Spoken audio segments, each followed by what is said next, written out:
This is the OTB Television Network, a service of Capital District Off-Track Betting. California Chrome. Now Victor Espinosa just shakes the reins at him. And California Chrome up to get the lead at the top of the lane. Sawyer's Hill is trying to dig deep in second. Lexi Lou and Flamboyant homeward bound. And California Chrome in full flight for the wire. The filly Lexi Lou's run a brave one. But just look at California Chrome. California Chrome is California's hot rod, wins it easily. California Chrome never raised a sweat.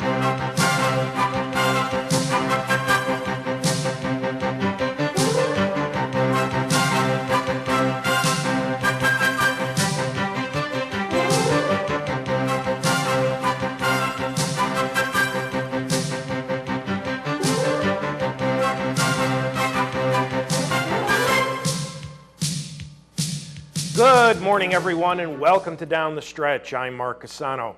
On this morning's show, Naira makes news. We'll have some fun taking a look back at a number of important races from last weekend, and you just watched a bit of one during the Open, and we will welcome in a pair of special guests, both first-timers to the show.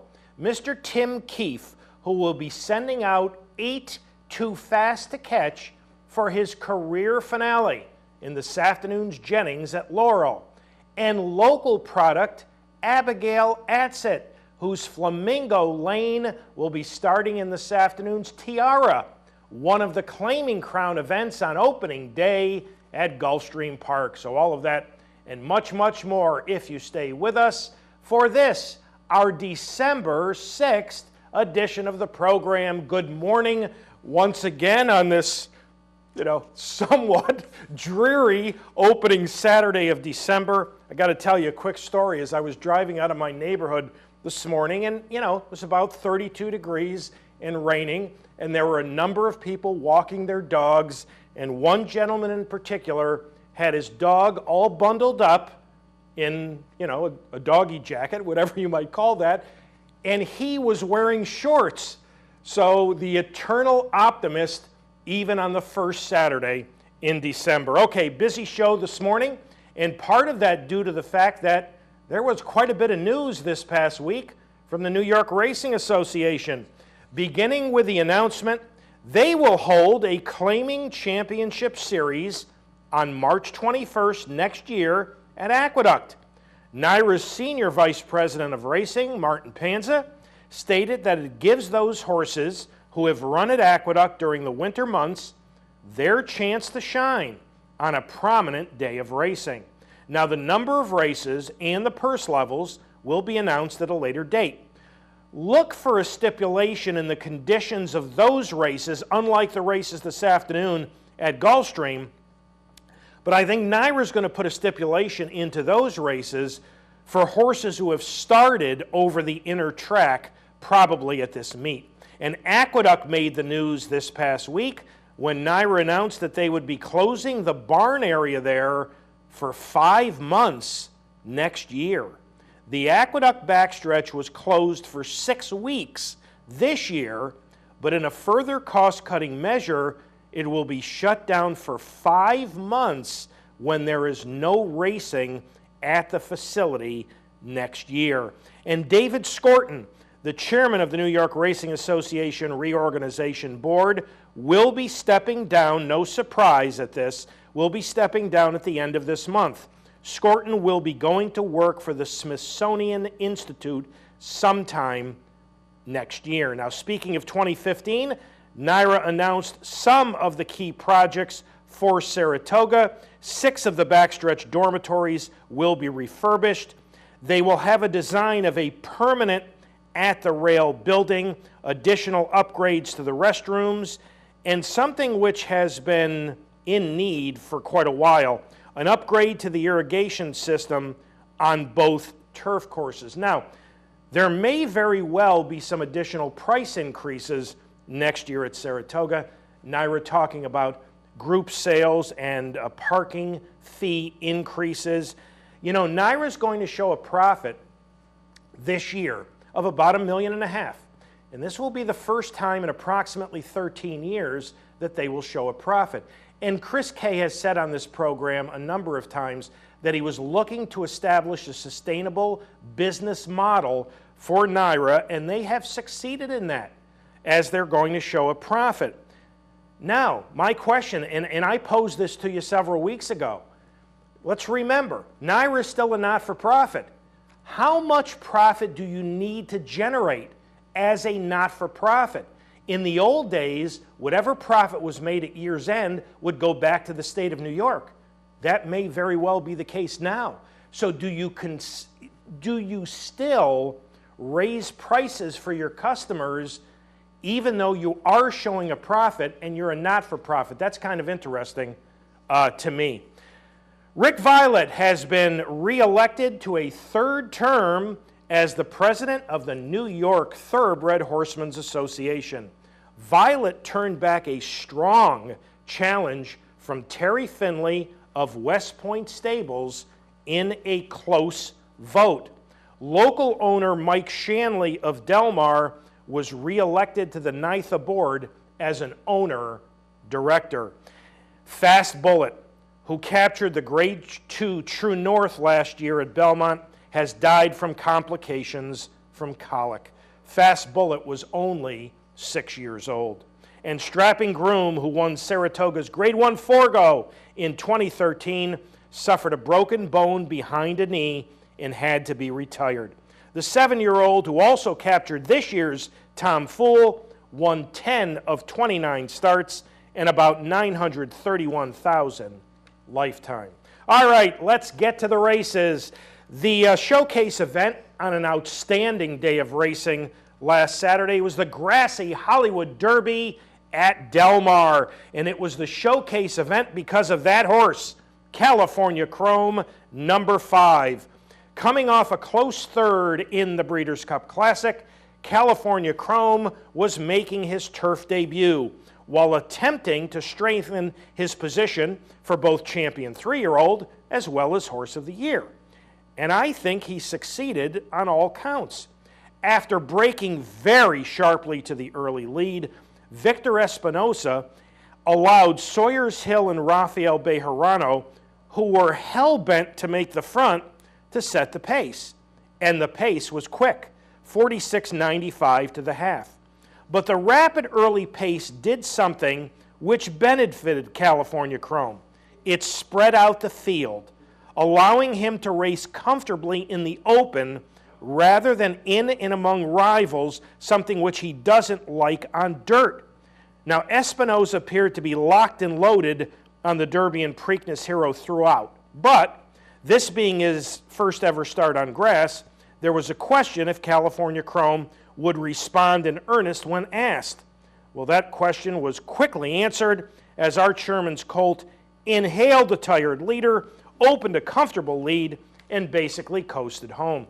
It was a very fine performance from California Chrome, albeit in a race which didn't play out quite like a normal grass race. The solid 2-length victory over the filly Lexi Lou was his first win since the May 17th Preakness, and I believe thrust him back into very strong Eclipse contention for both 3-year-old male and Horse of the Year. And it also opens more doors for next year. Art Sherman can now point him for prestigious grass races as well as some of those on dirt. It's an enviable position to be in. Now, just a note of, caution. While this was a fine effort, it did come versus suspect company and in a race which set up perfectly for California Chrome. So before I declare him to be the next Manila, we're going to have to see him race against better company. Art Sherman announced that in all likelihood, the first start of 2015 for California Chrome will come in the February 7th San Antonio, which would be a perfect stepping stone for either the Santa Anita Handicap or the Dubai World Cup. All right, here in New York, the big one, the Cigar Mile, good competitive race on paper, and it might have been that way on a fairer racetrack. The 2.5-to-1 betting favorite, number 6, Secret Circle, coming off a solid second in the Breeders' Cup Sprint. 5 of the 9 starters in here went off between 2.5 and 6-to-1. For the call of the Cigar Mile, here's John Imbriere.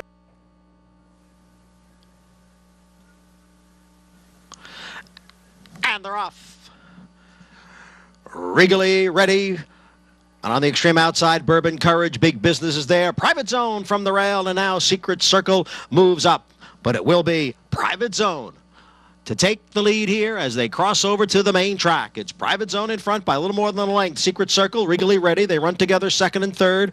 A break of almost 3. Back to Bourbon Courage and Big Business. Then it's Vijack. It's My Lucky Day is down towards the rail. Transparent has 1 horse beaten, and that's Noble Moon, who trails in 9th. The quarter, 22 seconds. Private Zone setting the pace here and leading by 2.5 lengths. Regally Ready is on the outside of Secret Circle as they pass the half-mile pole. The opening half, 44 seconds. Private Zone sending the field into the far turn with a 2-length lead. Private Zone setting these quick fractions and in front over Regally Ready and Secret Circle. Vijack is now 4th, 5 lengths from the front. Then it's Big Business. Farther back, Bourbon Courage and Transparent, and they're all chasing Private Zone, who has the lead at the head of the stretch. Private Zone ran 3/4 in 1:08.1. He's trying to go wire to wire in the Cigar Mile. Secret Circle in second, then Regally Ready, Bourbon Courage, Vijack, and Big Business. Private Zone put on the lead at the start by Martin Pedrosa, and he's won the Cigar Mile in front-running fashion. Private Zone, a fine 3rd in the Breeders' Cup Sprint and 2nd in this race last year, goes wire to win the Cigar Mile by 5 lengths for Alfredo Velasquez and Martin Pedrosa. Secret Circle, who stumbled at the break but quickly recovered, finished 2nd, while Bourbon Courage finished a good 3rd. That means that the 3rd, 2nd, and 4th place finishers in the Breeders' Cup Sprint return to run 1, 2, 3 in the Cigar Mile.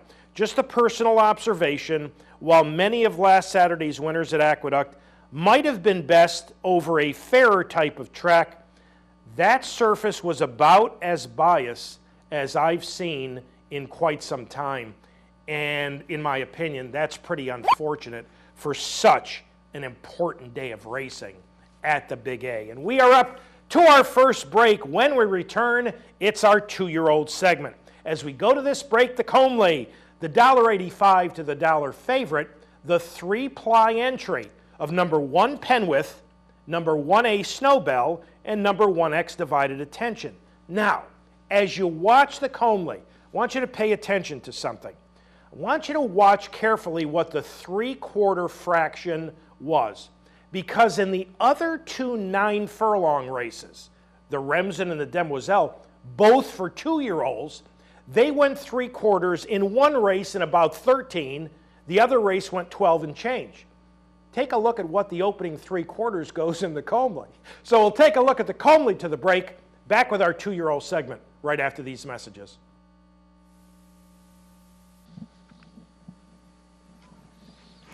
And they're off in the Comley Stakes. Chez Jolie from the inside. Snowbell is right there. Dame Dorothy's in between horses. House Rules is on the outside in 4th as they make the run into the clubhouse turn.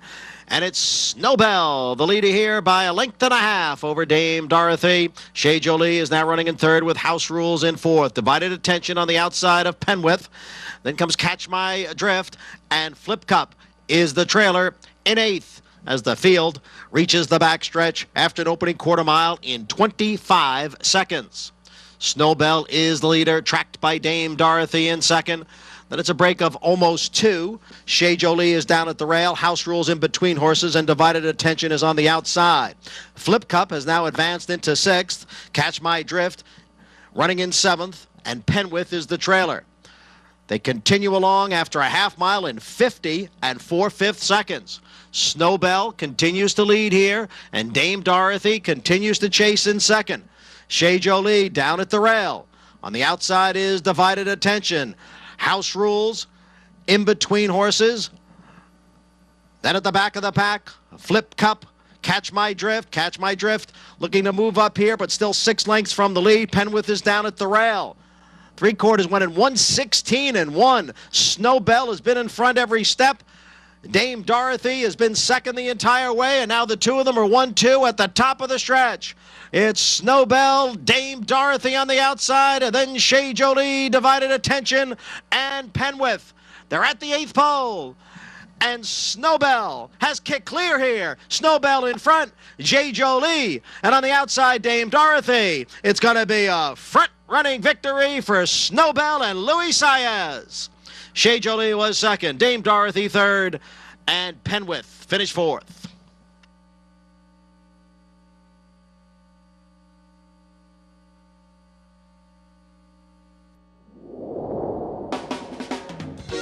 This is the OTB Television Network, a service of Capital District Off-Track Betting.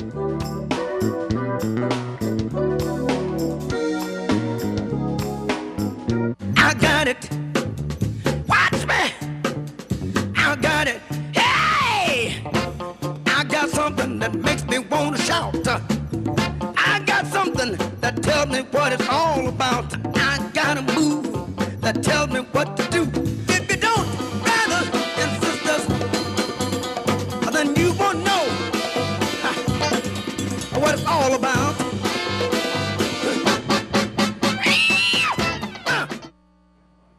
Welcome back to Down the Stretch, everyone. I'm Mark Cassano, and Snowbell for Tom Albertrani and Luis Saez scratched a day earlier from the Go for One, backs the pace down to a crawl, and wins the Comely by 2 1/4 lengths over Chez Jolie, who set an inside trip throughout, and Dame Dorothy. All right, our 2-year-old segment will begin with the Remsen. Now, you know by now the racetrack was extremely favorable to inside speed. The fascinating thing about the Remsen, the 3 horses who were the top 3 betting choices were all drawn to the far outside. Number 12, Frosted, was the 9-5 favorite. The co-second choices at 4.5 to 1 were number 10, Classy Class, and number 11, Australanka. So it would be kind of interesting to see, with the favorites being drawn so far outside, how that might affect the Remsen. For the call of the Remsen in progress, here's John Imbriel. The light on is the leader. Classy Class runs in second. Frosted from that outside post is third. Alongside is Moonlight Bandit racing in fourth. Australanka forced very wide there in fifth. Eight Compati is next in sixth. Bodhisattva is down at the rail and in seventh. And then it's Royalburg next in eighth. Followed by the Truth or Else in ninth. Keen Ice is at the rail racing in 10th. And then it's Market Conduct next in 11th. Followed by 37 Lives On in 12th. And Combat Diver is the last of 13 as they race midway up the backstretch through a quarter in 24 and 2.5 mile in 48 and 4/5 seconds. Leave the Light on the inside and Classy Class on the outside, and the two of them are heads apart for the lead, with Frosted just in behind running in third. Moonlight Bandit is next in fourth, and then it's Australanka in fifth, followed by Eight Compati. Bodhisattva is down at the rail, and the Truth or Else, and they're midway around the far turn. Leave the Light on. Classy Class now right alongside, and Frosted is ready to roll now on the outside. The three of them come to the top of the stretch together. They've opened up 7 lengths on Moonlight Bandit in fourth. 3/4 went in 1:13. Here's Frosted on the outside, and down at the rail, Leave the Light on continues to battle. Classy Class is third. There's a furlong to the finish in the Remsen. Leave the Light on is a tough customer here. Frosted driving on the outside. Leave the Light on with the lead. Frosted is second. They come for the finish line. Leave the Light on will do it by a half length over Frosted. Leave the Light on clears early, gets to the rail, fights off pressure from Classy Class and Frosted, then turns back the ladder to post a half-length upset in the Remsen for Chad Brown and Jose Ortiz. A winner of an off-the-turf maiden contest in last, Leave the Light on obviously benefited from his inside positioning, but did fight off pressure through much of the race. And it will be interesting to see how he does when he comes back, I assume, this winter in Florida. Fine effort from Frosted, but other than the racetrack, he sat a good trip from a difficult post and had dead aim at the winner through the lane, just couldn't get him. It was 8 lengths back to the show horse Keen Ice. 1 minute 51.06 was about 3/5 of a second slower than the fillies in the Demoiselle. And speaking of the Demoiselle, 2-year-old fillies, and on paper, pretty competitive race. Number 6, Condo Commando, and number 7, Angela Renee, the 2 Grade 1 winners in the field, were 3-2 and 5-2 respectively. The unbeaten New York-bred Keefe was the 3-1 third choice. For the call of the Demoiselle in progress, here's John Imbriel. 2-year-old fillies are on the backstretch, and Condo Commando ran the opening quarter mile in 23 and 4/5 seconds. She leads here 3/4 of a length over Angela Renee. Calamity Kate down at the rail in third. Kazon is fourth, 4.5 from the front. At the back, the trio of Save Rock and Roll, My Caramia, and Gap Year. Opening half mile, 48 and 1/5 seconds. Condo Commando is the one to catch here. Now with a half mile to the wire. Condo Commando by a length. Angela Renee continues to race in second. Calamity Kate is third by a half length, and K-Zone is on the outside in fourth. Another 2 lengths to Mike Caramia, Gap Year, and Save Rock and Roll. Condo Commando, 3/4 in 1:12 and 3 as they move for the top of the stretch. It's Condo Commando holding the lead here over Angela Renee, and now they're in the stretch. Condo Commando has opened up now. Condo Commando by 4, now by 5, by 6 lengths over Angela Renee. Calamity Kate is third. It's Condo Commando, and she's in command here. She's pouring it on. She has demolished the field in the Demoiselle. Condo Commando by 9 lengths. Condo Commando, whose only previous loss came in the sloppy Frisette Stakes over a track she struggled with, completely dominates the Demoiselle, drawing away to an 11.5 length victory. Now, while inside speed was obviously king last Saturday at the Big A, that shouldn't take much away from this fine performance. Condo Commando debuted at Saratoga in a $75,000 maiden claimer, and she was 12-1 that day. There aren't a lot of 2-year-olds who debut in maiden claimers who go on to become multiple graded stakes winners, but Condo Commando is one, and she is a nice one. 1 minute 50.40 was 66/100ths of a second faster than the boys in the Remsen.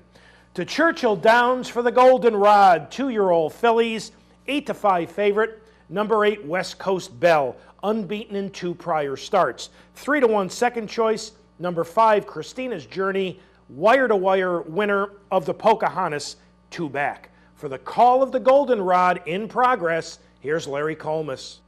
23 and 3/4, and the field moves up the backstretch where it's Simply Confection and Christina's Journey, and just to their outside, Ancient Goddess is kept close in third. So these three with 5 furlongs to go have a 4-length lead on the rest, and Martz is after that by another 2.5. West Coast Belle finds herself 8 lengths off the lead after a 47 and 2.5 mile, and now they race into the far turn. Still Simply Confection, Christina's Journey, and on the outside of them, Ancient Goddess, and 3 of them are across the track as they round the far turn. West Coast Belle has taken 4th, and here she comes now. She's 4 lengths off the lead and gaining.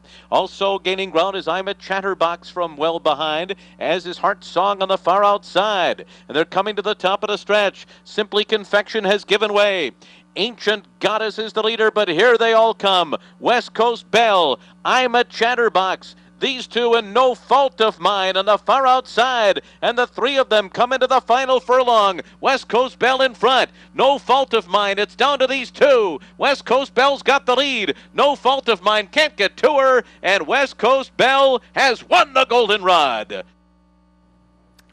West Coast Belle, Wayne Catalano, nice ride from Sean Bridgman, rallies to a 1.25 victory over No Fault of Mine. The winner, a daughter of Tappet, had a couple of advantages over the runner-up going in. She had raced 1 more time than No Fault of Mine, including more recently, and her workout pattern was ideal for this race. she was best last Saturday. But no fault of mine, who was actually being pointed to a turf race a week earlier, which didn't fill, should have gotten a lot out of this effort. And considering that she had missed a work coming into this, she could have a bright future, and I think her trainer Chris Block, one of our guests last week, feels that way as well. But it was West Coast Belle to win the goldenrod. Now, the Kentucky Jockey Club, the male counterpart, 7-5 favorite, number 9, Lord Nelson, a Bob Baffert-trained Southern California shipper. 2.5 to 1 second choice, number 8, Imperia, making his first ever start on dirt. That's the colt who I liked very, very much going into the Breeders' Cup Juvenile Turf. For the call of the Kentucky Jockey Club in progress, here's Larry Colmus. Make their way on the first turn in El Kabir at a spirited tempo here. Leads it by 3 at 23 3 opening quarter mile. And Sky Hero is second as they straighten onto the backstretch. Lucky Player third, 5 lengths off of El Kabir and 4 in front of International Star. And then it's Eagle to the inside. Jumpin' Frack Flash is next. Imperia's after that. Imperia's still about 9 lengths behind right now. 5 ahead of Lord Nelson, Majestico, Warpoint, and Flash Away to the outside. A half mile in 47 2. El Kabir and Calvin Burrell continue to lead the way. They're a half mile from home. The lead is 1.5 lengths. Sky Hero is edging up closer now in second. Lucky Player is closer as well. And then it's International Star. Imperia is getting going on the far outside.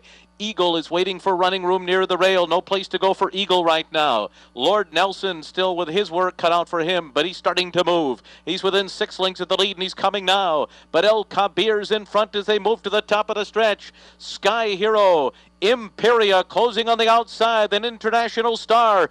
Eagle is trying to get going, and on the far outside it's Lord Nelson, but it's still El Kabir. El Kabir down to the 16th pole, holding on to the lead. Imperia trying to run him down, then Eagle on the outside. El Kabir, Imperia, and Eagle. El Kabir and Imperia on the wire together. El Kabir in from New York for John Terranova with Calvin Burrell up, makes the early lead and has just enough left to hold off Imperia to win the Kentucky Jockey Club by a head. Eagle finished a somewhat troubled third. Now, I don't know how good this field was overall, but a pair of New York shippers run 1-2. El Kabir, a very impressive maiden winner at Saratoga, wins his first race since the summer. But he's a colt who appears, at least at this point, to have some distance limitations. Good effort from Imperia, who rallied in his first ever start on dirt. He's by Medaglia d'Oro. So even though he's a stakes winner on turf, dirt may be in his future. And Eagle, from old friend Neil Howard, got stopped going around the far turn, but put in a nice run for third. He could be interesting going forward this winter in New Orleans. 144.82 was about 0.7 of a second faster than the fillies in the goldenrod. And finally, a Churchill allowance for 2-year-old males saw Dortmund, number 12, fourth on the far outside, stalk the pace, take over, and draw away to a 7 3/4 length victory. Shipping in from Southern California for Bob Baffert, Dortmund had broken his maiden impressively in his debut and last, sprinting. Now, stretching out to a mile, the son of Big Brown made it look easy. In fact, some folks were so impressed by this effort that they made Dortmund the lowest individual price in the first Derby futures pool at 9 to 1. The all others mutual field is of course favored at 3 to 5. Now, Dortmund may end up winning next year's Derby at 8 to 5, and I'll admit that I was wrong. But I think it's greater than 9 to 1 that he'll even make it to the Derby. Dortmund was followed in the betting by stablemate American Pharoah at 12 and Breeders' Cup Juvenile Hero Texas Red at 14. But Dortmund, very impressive in that Churchill allowance, covering the mile in 135.75. 7-5. And we are up to our next break. When we return, Mr. Tim Keefe will join us as we go to the break. Closing day at Del Mar. Last Sunday, the Matriarch.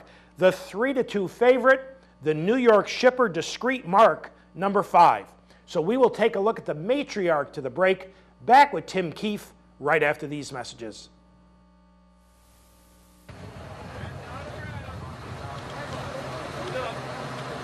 Deal for the Matriarch sent on their way. Gender Agenda came out smoothly and Latier on the inside. Those two go on to ensure a good early pace. The grey Discreet Mark settles down in the 3rd spot, and then She's a Smoke Show. A gap of 3.5 back to Kadea. Queen of the Sand taken back second land, and Strathneva trailing 8 lengths off the lead. Into the turn they go, and Latier going to set her own pace out here, just taking a nice hold, not fighting with the rider at all. Latier bowls them along just over a length. Gender Agenda cracks from second. Discreet Mark is in the 3rd spot on the far side. She's a Smoke Show. Those 4 only 3 lengths split them. Then there's another 4 lengths back to Kadea. On the far side comes Strathneva, and now Queen of the Sand getting closer. Queen of the Sand got a nice run through at the rail. 5 lengths would cover the lot. They have a half-mile left to go in the Matriarch, and Joel Rosario and Latier taking them along comfortably by a length. Gender Agenda's in second. Discreet Mark is third. On the far side, She's a Smoke Show. At the rail, Queen of the Sand now just going to need somewhere to run. Strathneva on the far side, and then Kadea. Coming to the top of the lane, and Latier is still full of run out here. She's chomping on the bit as Latier. Latier hugs the rail now, is let loose, and she strides on for home. On the outside, Discreet Mark is running a big one. Gender Agenda running a huge one as well. Queen of the Sand comes with a late run at the rail, but Latier is still clear with 50 to go, and Latier was too good today. Latier and Joel Rosario take the Matriarch. Queen of the Sand ran on gamely for second ahead of Discreet Mark, then Gender Agenda, Strathneva, She's a Smoke Show, and Kadea.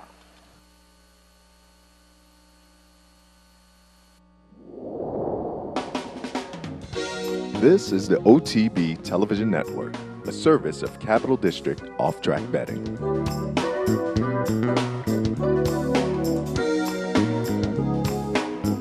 Missed one of our TV shows? No worries. Now you can catch all your favorite programs online. Simply log on to CapitalOTB.com and click on the YouTube link at the bottom of the homepage. And look for our new podcast coming soon. CapitalOTB.com. Log on today. Hey race fans, head down to the all-new Clubhouse Racebook. With live horse racing on more than 250 flat-screen TVs, state-of-the-art wagering terminals, and amazing Vegas-style atmosphere. The Clubhouse Racebook, 711 Central Avenue, Albany. Welcome back to Down the Stretch, everyone. I'm Mark Cassano, and Latier, first Grade 1 victory for trainer Armando de la Cerda. Joel Rosario up, wire to wire, by a length and a quarter over Queen of the Sand and Discreet Mark to capture the Matriarch. Our first guest this morning has sent out the hard-hitting 8-to-fast-to-catch on 48 previous occasions. Today, he will saddle him for the final time in the Jennings at Laurel. We welcome in live via telephone Mr. Tim Keefe.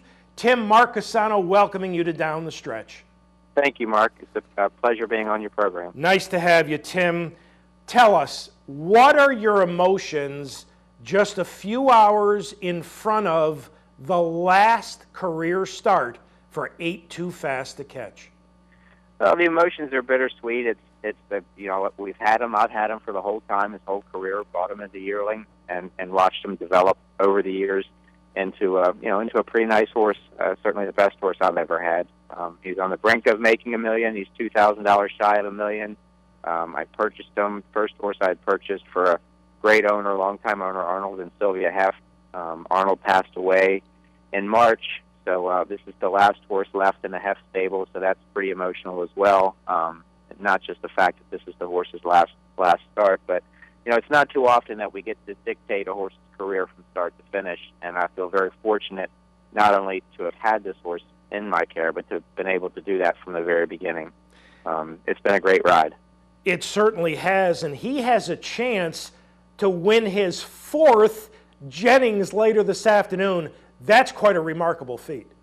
Right. Little Bold John did it 3 times, so we're tied with Little Bold John. Little Bold John was certainly a great Maryland horse back. I remember back when I was galloping, coming around the racetrack back in the mid-'80s. So to have a horse kind of at that same level with a horse that everybody kind of remembers in that respect is pretty neat.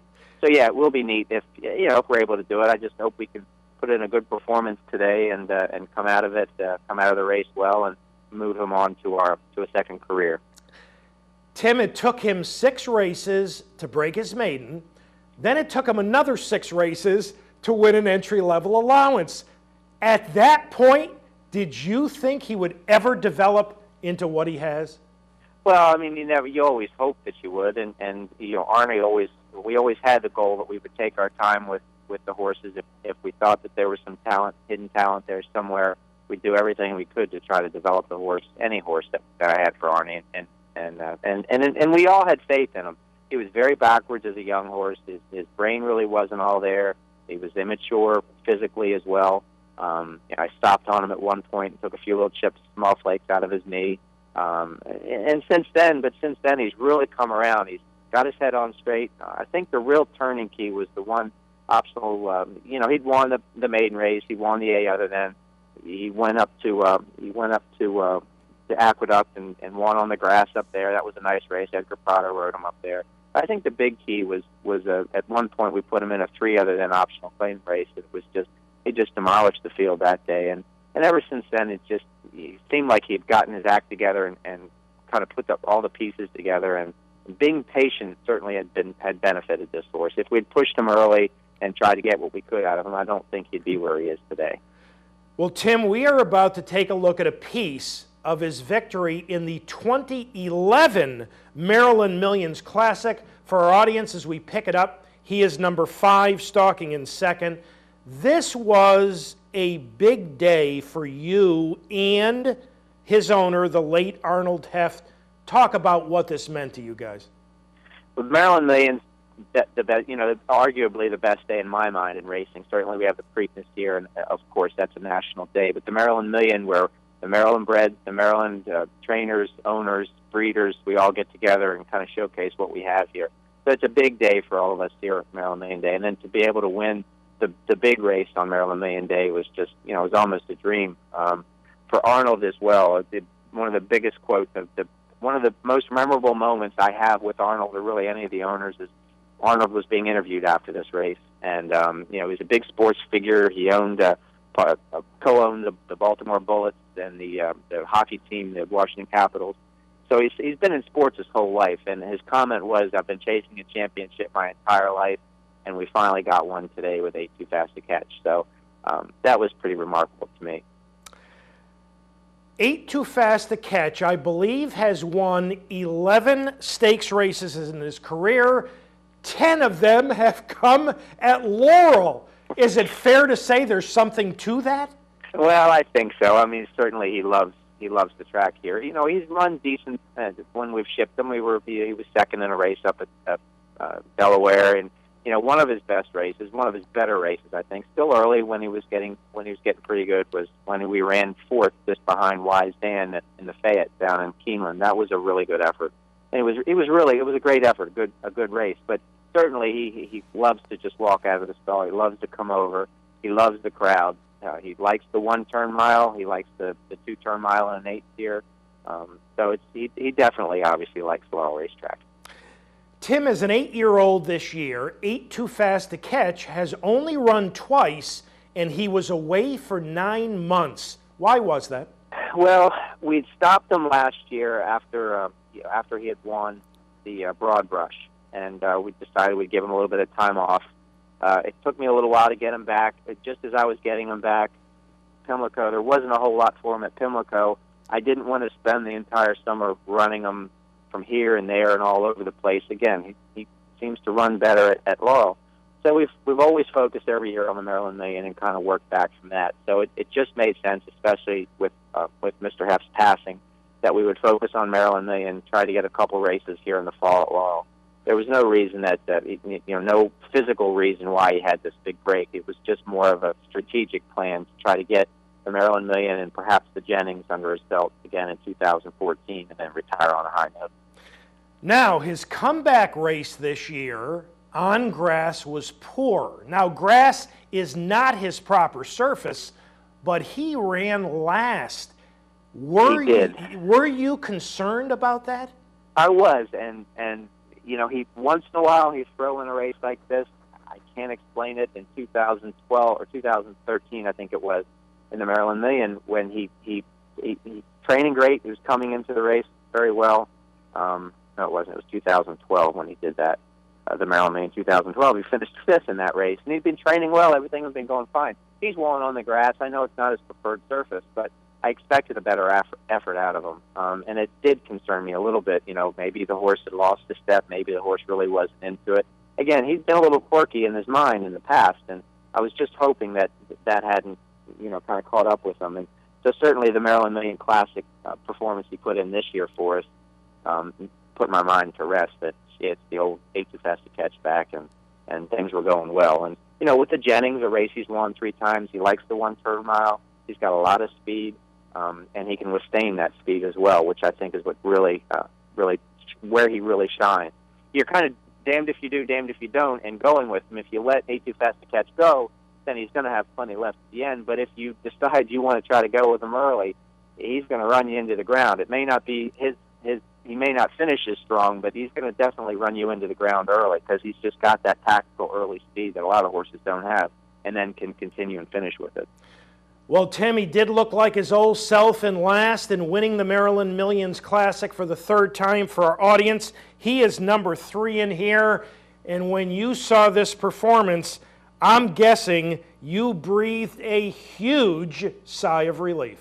Absolutely did. Yes, we all did, and it was, that was. They're all emotional days, especially with the passing of his owner. But he's always been a special horse. But yeah, it most definitely was a big. We did breathe a big sigh of relief after that race. And one of Arnold's goals was to try to get this horse to break $1 million, and I got a bunch of text messages after the race. Hey, congratulations! You finally did it. You finally got a horse for $1 million, over the $1 million mark. And well, it wasn't until I got home a little later and looked at the charts and really realized he was $2,030 shy. And I jokingly say I think this is Arnie's way up there of making sure that the estate lawyers and everybody else let me run this horse one more time in the Jennings to try to get him over the mark. So, Tim, how did he come out of this effort in the Maryland Millions Classic, and how's he been training up to his career finale this afternoon? He's been doing great. He came out of it great. He's just I always say he's one of the favorite horses in the barn, and people think it's because he is, he's won so many races and done so well. But really and truly, it's because of his personality. He's a fun horse to have. He loves to train. He loves to go out there and do his job. He likes to go out on the track and stand and just look at everything. Nothing really seems to faze him too much anymore. He came out of the race great. He's been training wonderfully. Forrest Boyce is back to ride him. She's taken her tack down to the fairgrounds for the winter, and she prefaced her comments to me, or comment about going down there, by first telling me she's already bought her ticket for December 6th. I want to come back and ride this horse, so please. So anyway, she's back, and I'm really happy that she's on the horse and riding him for us, and looking forward to today. Tim, how's the weather in Maryland? Well, it's raining right now. It's overcast, and there's forecast for rain all day. He has handled wet tracks in the past. We certainly hope he handles it this afternoon. Finally, Timmy's a gelding. This is his final career start. What's retirement going to be like for Eighttofasttocatch? Retirement, whenever we've given this horse time off, he's always come to my farm for a break. So he'll come to my farm. We'll give him a little break over the winter, and my wife will turn him into a eventing prospect, 3-day event prospect, the dressage, the cross country, and the eventing, and the show jumping. He's very athletic, and again, he's got a very good mind, and I'm certain that he'll take that very well. That's wonderful. Tim, first of all congratulations with all the successes with Eighttofasttocatch. All the best later this afternoon in his swan song in the Jennings, and thank you so much for having joined us this morning on Down the Stretch. Thank you, Mark. I appreciate it. Thank you, Tim. Tim Keefe, ladies and gentlemen, and we are up to our final break. When we return, local product Abigail Adsit. As we go to the break, last Saturday's Hawthorne Gold Cup. Slight 3-1 favorite, number 4, Carey Street. Also at 3-1, number 6, the New York bred FNX. So we will take a look at the Hawthorne Gold Cup to the break. Back with Abigail Adsit right after these messages.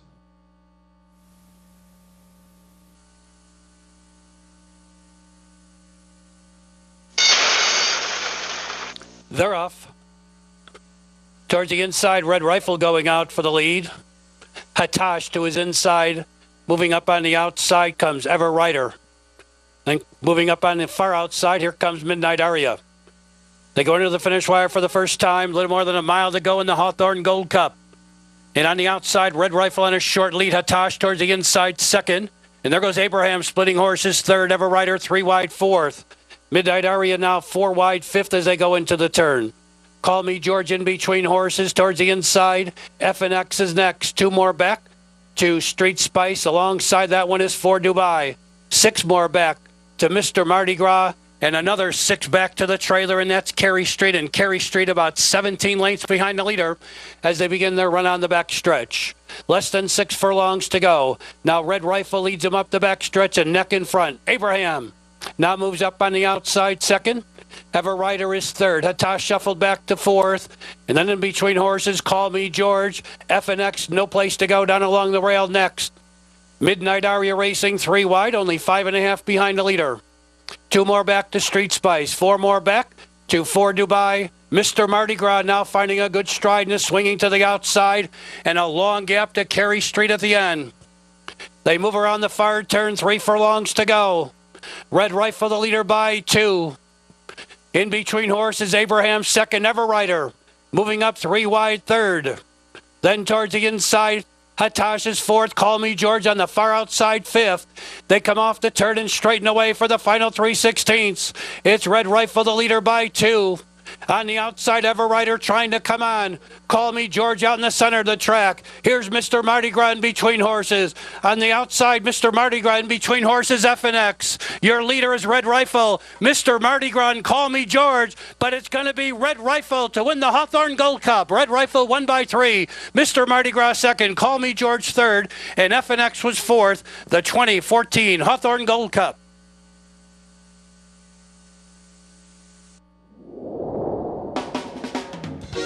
This is the OTB Television Network, a service of Capital District Off-Track Betting.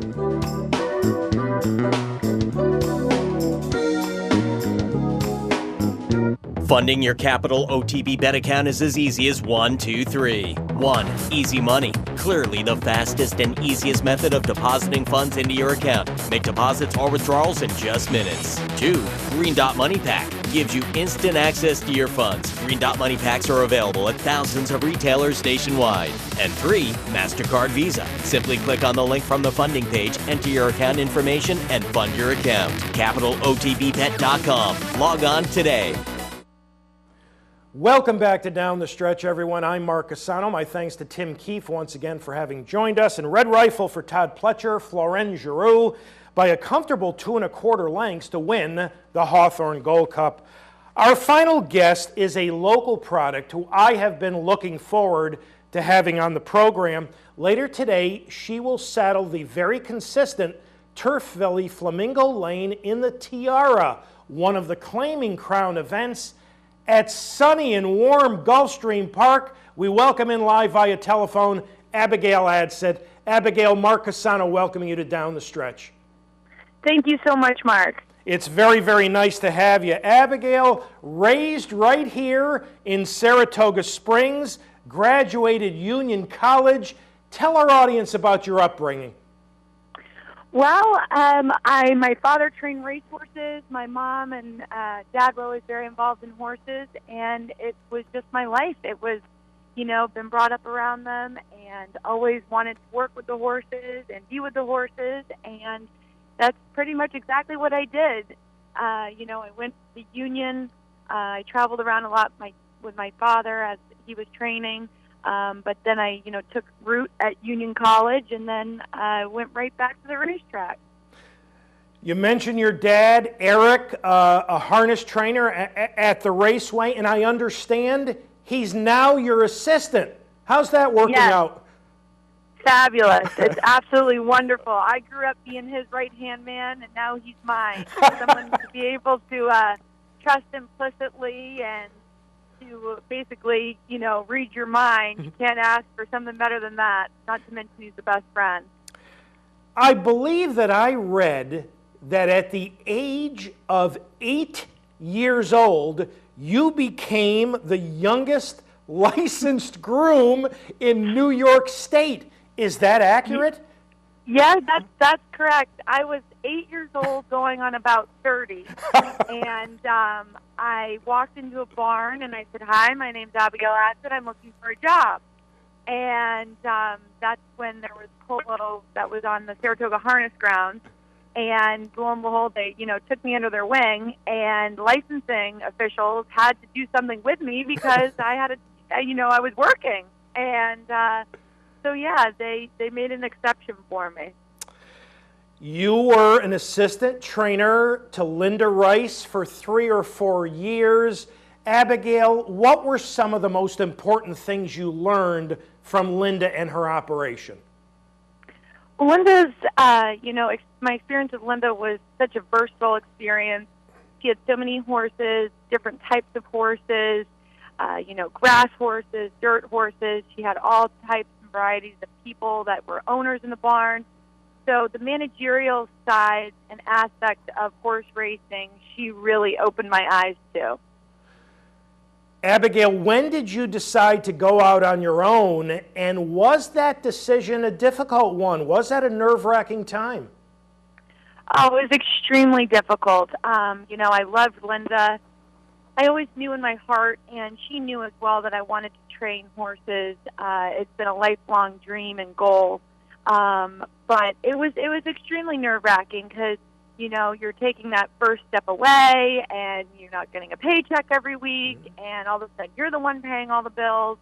So it's quite the leap to take, but, I just rested my faith in my abilities to work with horses and took a deep breath, and here we are. How many horses did you start out with, and how many do you currently have?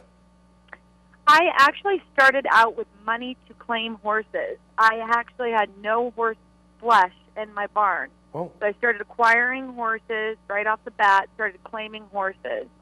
So for about a year, I hovered around between 8 to 10 horses. And I really started to launch myself and raise the caliber of my stock to be very, NYRA competitive, kind of weed out the lesser track horses. And then, got some, major owners on board this summer, and I currently have 22 horses. That's great. Abigail, what are your strengths as a trainer? I feel as my strengths as a trainer are my ability to individualize my training for each horse. I look at each horse with a clean slate, no matter where they've come from, what class I've claimed them from. And, if it's a 5-claimer or it's an allowance horse or a stake horse, I try to make that horse the best at what they are. And, focus in on, individualism for each of the horses. Well, let's talk Flamingo Lane. She has really, really improved. And earlier this summer, she won at Saratoga. As we pick it up for our audience, going down the backside, Flamingo Lane is number 11, 5th on the outside. Abigail, how big a thrill was it to win with her at your home track? Well, it was an absolute fairy tale story. I always, tell people about this filly. She really has come up the ladder and been given a chance. And it's almost as if we've believed in one another. The thrill was it was priceless. My grandmother was there. I was surrounded by my family and my friends. And, it was a breathtaking moment. Well, she has really, really improved. I mean, 7 grass starts, 3 wins in 3 seconds, and all of her seconds she's lost in photos. What do you think are the reasons for her improvement? I think that she's become more and more comfortable. She's a fighter, and she's been in the right spots and I think she's developed throughout the year, which is tough to keep a horse to maintain that peak performance throughout, and she's managed to do just that, So she's all heart. She's just, like I said, she's a fighter. Well, Flamingo Lane comes into this afternoon's tiara off a tough beat second and last at Aqueduct. For our audience, as we take a look at it, she is number 8. Abigail, talk about this performance, if you would. She really dug in, and coming down the lane, it was a extremely close photo. It was head bobs different. Flamingo Lane loves to swap her leads down the stretch. It's something she's always done, and it's tough a lot of times for jockeys to get over that fact and just, ride forward and go with the flow. But nonetheless, Irad was on her last time. Ortiz, rode her beautiful tactical race and just missed it. How'd she come out of the race? She came out on all fours. She's in top form. Now, when did you ship her to South Florida, and how has she acclimated to, I assume, the much warmer weather? Well, we've been blessed that we hadn't gotten too many cold days in New York quite yet. We've had some, but I shipped her about 3 weeks ago. I got her right in here, trained her, breezed her here. She's really acclimated wonderfully. It does your heart good to see her sweating well, and she's eating, etc. She looks great. She, really fits in well. First time Julian Leperoux this afternoon. Is she a difficult filly to ride? Any idiosyncrasies? No, it's just like I said. She loves to swap her leads down the lane. It's just something she's always done. It's her quirk. She is a pretty, I would say, fairly easy filly. She has tactical speed. I'd like to see her, up toward the pace and kept in the clear. I'm probably not going to like the answer to the following question very much, but I will ask you it nonetheless. How is the weather in South Florida today, and what's the forecast for later on? It's absolutely gorgeous. Oh, sunny, warm. Yes, it's extremely, extremely nice. Oh, well, you're a very intelligent young woman, having graduated from Union and ending up in South Florida today. Abigail, first of all congratulations. You haven't been out on your own that long. Things have gone awfully well for you, so you and your staff, including your dad, deserve a lot of credit. So all congratulations. All the best with Flamingo Lane later today, and thank you so much for having joined us this morning on Down the Stretch. Thank you so much. Thank you. Abigail Adsit, ladies and gentlemen. One of the wave of young people in the game, we've got more local folks getting involved in the game, and Abigail, coming from a racing background, her dad Eric was a trainer at Saratoga Raceway for many years. You heard Abigail say, this is what she was destined for from a very early age, and it's wonderful to see somebody be able to achieve their dreams. I think that is just terrific. 30 seconds, we're going to throw this out to you. Starting January 1st, OTB TV and Down the Stretch, you will find us on a different station beginning January 1. And I know for most of you, it's Time Warner Cable that will be most affected. Time Warner, we've been on Channel 12 for many, many years. We're going to be moving from 12 to 1250. So that's not bad at all. Digital Cable 8.2, you see the rest. We will remind you of this in our shows leading up to the new year. But beginning January 1st, we will be moving, and for those of you who have Time Warner Digital Cable, we'll be moving from 12 to 1250. All right, time to thank all the folks who helped get this week's show on the air here at the Clubhouse Racebook in Albany. Our associate producer, Julie Hoxie, Dan Hayes, and Mick Richards back in the control room in Schenectady. Pat Peretta, as always, did an outstanding job directing. Pete Persico on audio. Thanks to this morning's guests, Abigail Adsit and Tim Keefe, and as always, thanks to you. Thank you so much for having joined us this morning on Down the Stretch.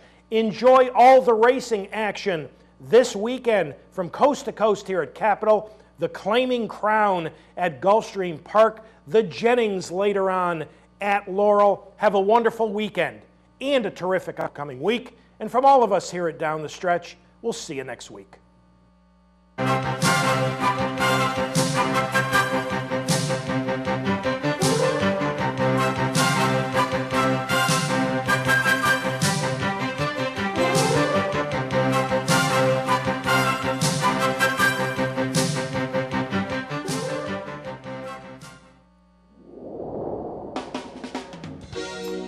You're watching OTB TV, a service of Capital Off-Track Betting.